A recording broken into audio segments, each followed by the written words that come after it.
Well, another day, another anime live action. Hey everyone, it's the AnCap Otaku, and welcome to my first of many reviews. Now, I've wanted to start doing reviews on my channel for a long time, but haven't gotten around to it, and wasn't able to get around to finding something to review.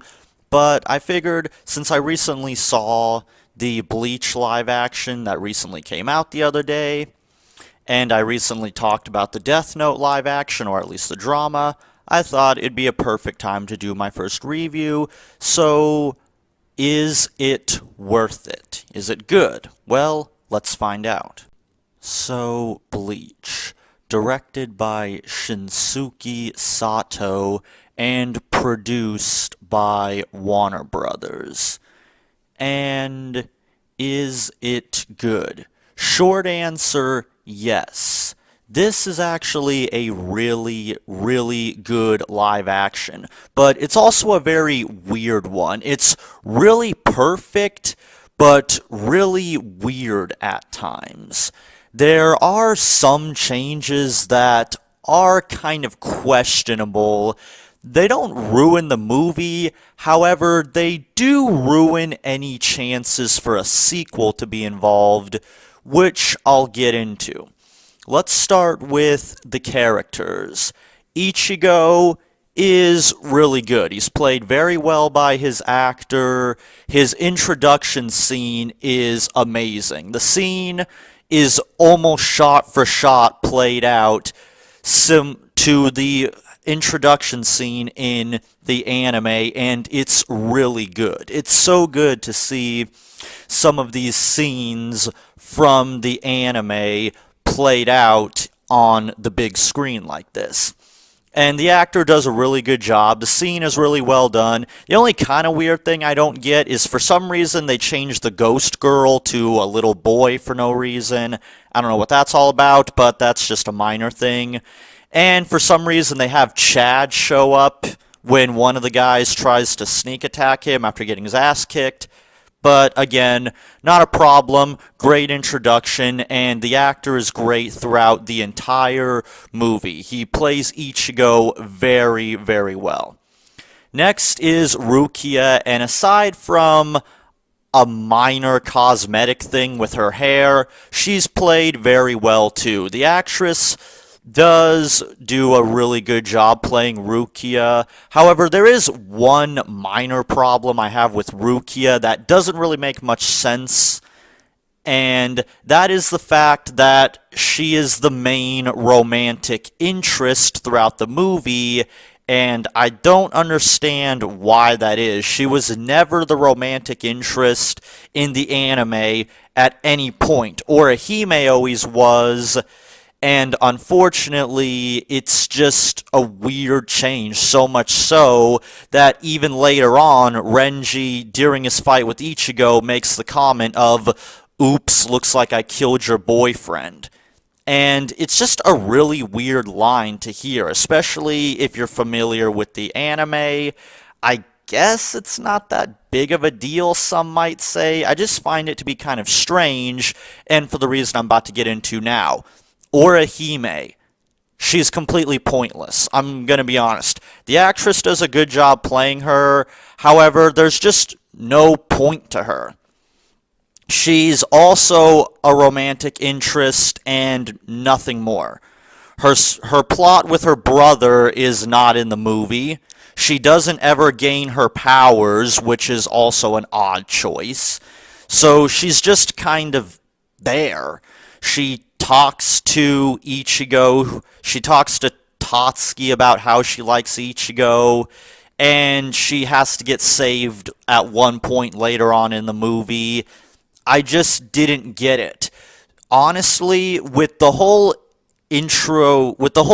having Rukia be the main lead, it kind of defeats the whole point of Orihime even being there, especially when you consider she doesn't gain her powers, so what's the point of her? You could probably remove her and nothing would be lost, even though she's one of the main protagonists and is a huge plot point in a lot of the anime. In fact, doing this actually causes major problems with later plot points in the anime if they want to do a sequel, but I'm getting ahead of myself.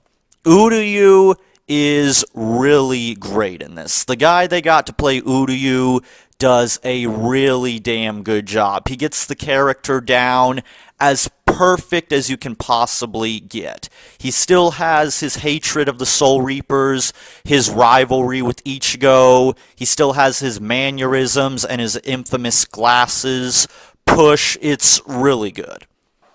So, really enjoyable. Renji is also really, really good.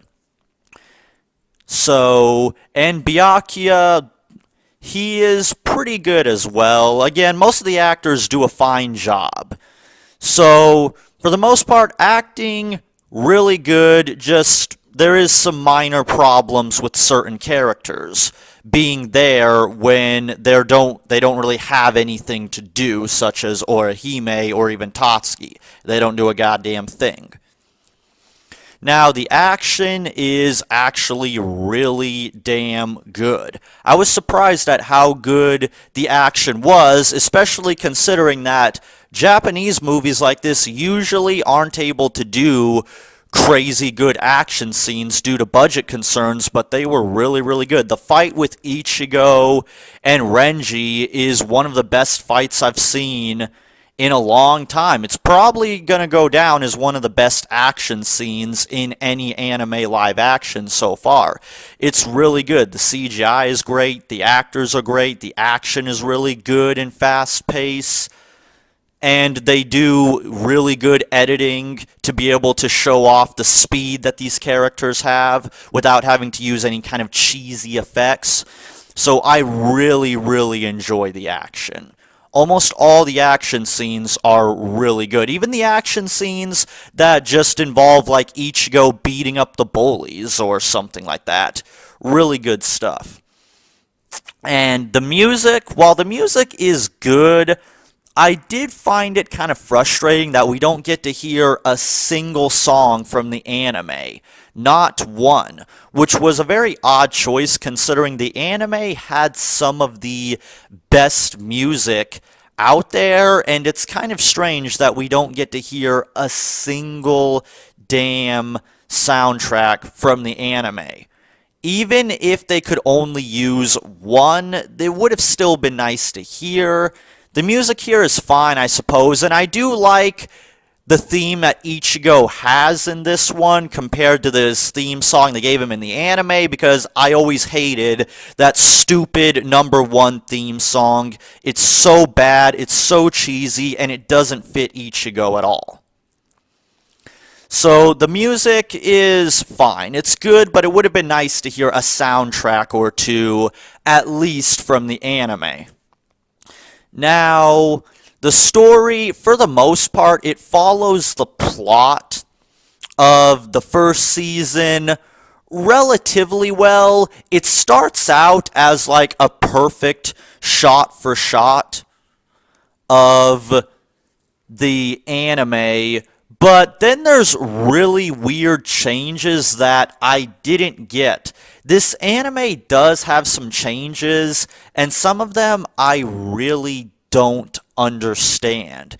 The plot with Orihime and her brother, completely dropped, never mentioned. The plot with Shrieker, dropped, never mentioned.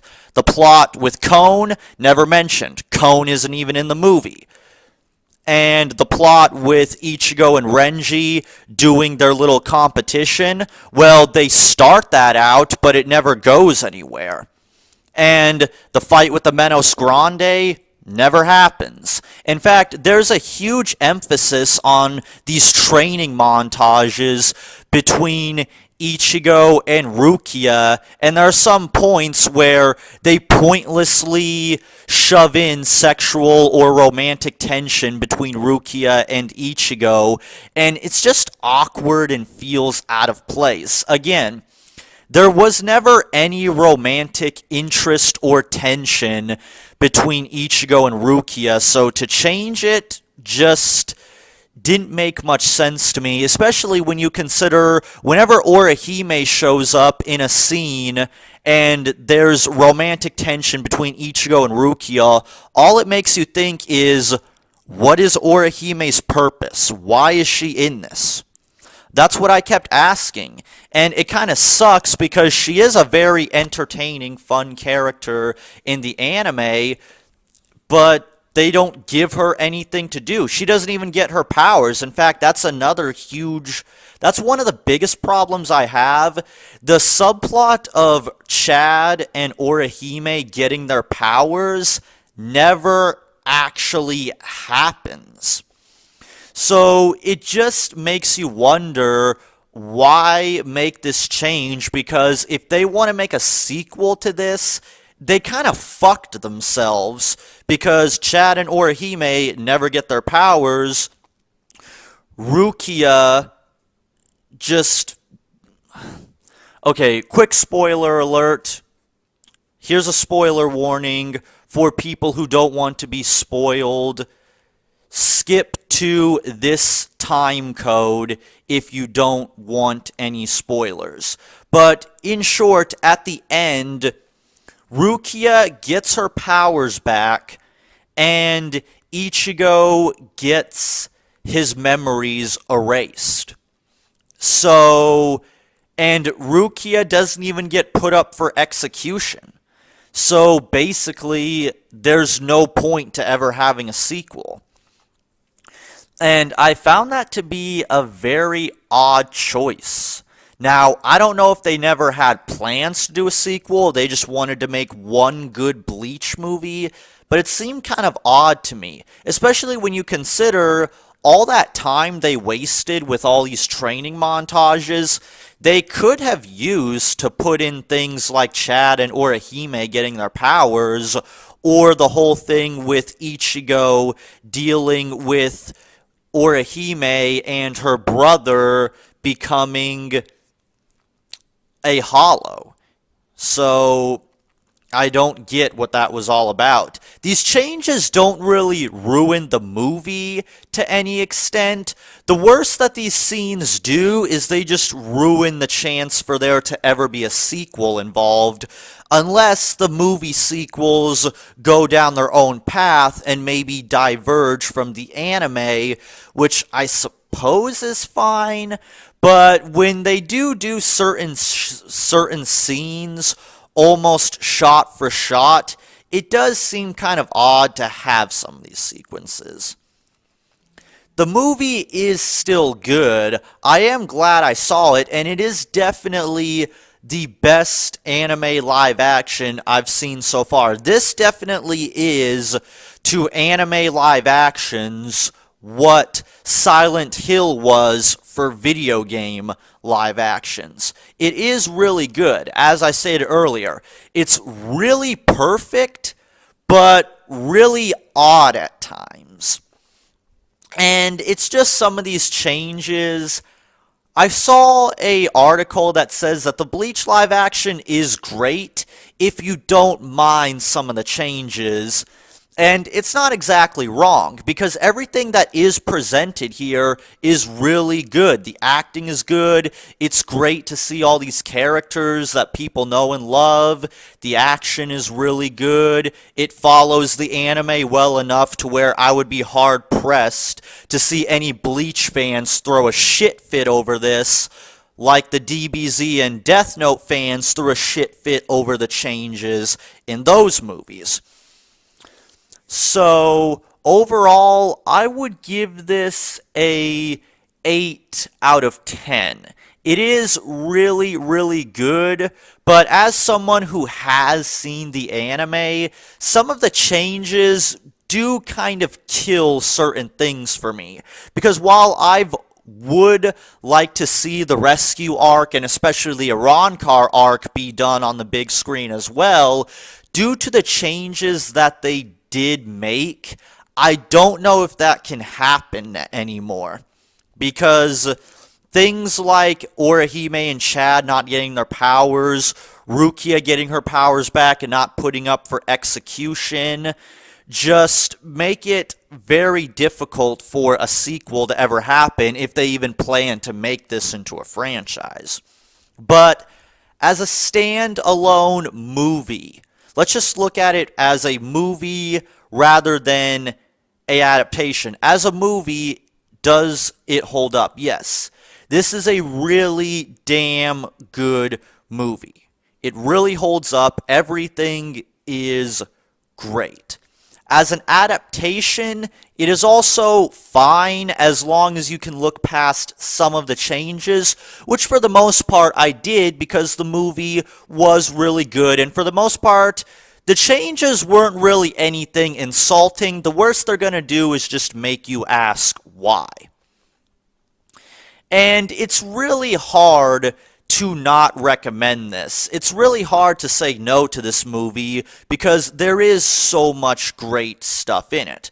The drama is pretty good, and the action is amazing. So, overall, I would say definitely check this movie out. It's on Netflix right now. It is worth the watch. And if you're not a fan of the source material or you're not familiar with Bleach, this is definitely a good introduction.